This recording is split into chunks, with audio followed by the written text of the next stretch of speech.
Hey, thanks so much for tuning into the Daily Dose for Spiritual Growth. Today is Talk About It Tuesday, and we're continuing our theme on honesty within our series. We have hashtag relationship goals. And when we have healthy relationships, honesty is core to having healthy relationships. Now, I'm a father of two kids, a 9-year-old and a 6-year-old, a soon to be 10-year-old. Pray for me, by the way. But both my wife and I, we encourage and model and value honesty. And we know, and they eventually know, that at the end of the day, one day, we will know what the truth is. And so hiding the truth is not going to be any beneficial. But why do we do that? And that's a key question for all of us to ask ourselves, is why do we lie?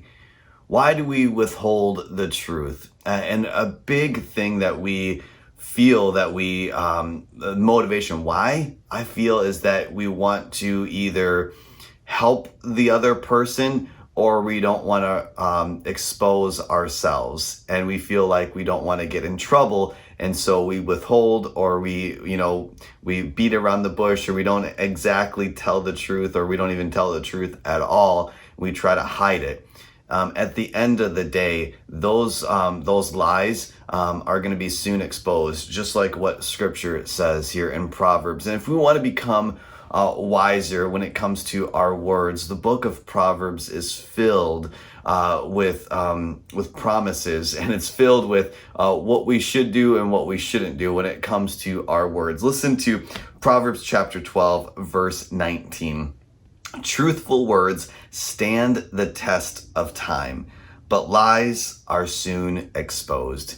And yesterday we talked about being honest with God, because we're just deceiving ourselves if we feel like we can lie to Him, if we can hide from Him. There is no hiding from God. And when it comes to being honest with others, with with our kids, with our parents, with our spouses, with our boyfriend or girlfriend, or whatever other types of relationships that you have, lying will soon be exposed. But telling the truth stands the test of time. So sometimes the truth hurts.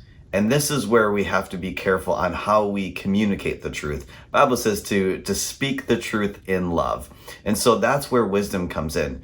Just because sometimes you want to just be an honest jerk, but a lot of times that's just not the beneficial way. And so think about that. It's more than just telling the truth. It's how you are saying it and when you are saying it.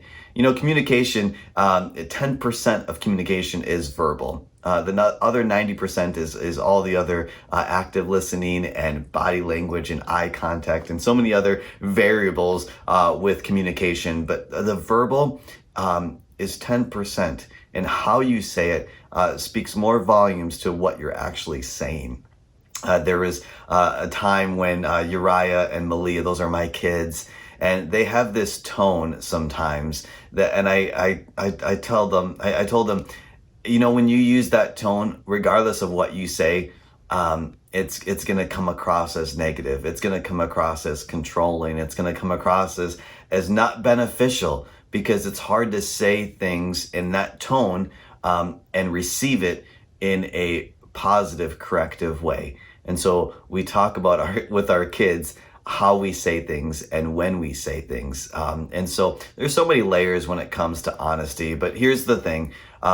Lies will soon be exposed, but the truth stands the test of time. So I want to encourage you for Talk About It Tuesday. Why don't you go to somebody who maybe you need to ask for forgiveness. Maybe you've withheld a grudge. Maybe they've said something to you and you felt like it wasn't honest, or maybe they didn't say it in a way that you received it the right way. Why don't you go to them and just be honest?